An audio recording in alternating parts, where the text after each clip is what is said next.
Так, сейчас будем сажать наружную втулочку, греть ее на горячую.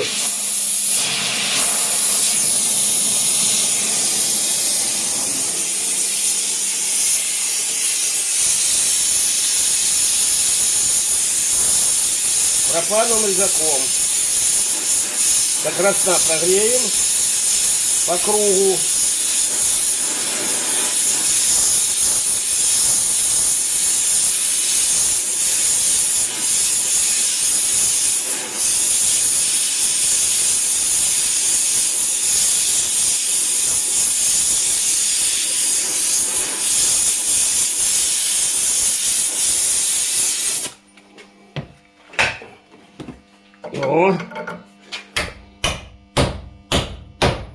О, сейчас остынет, сдавится, сожмется, и отсюда уже ничем не собьешь.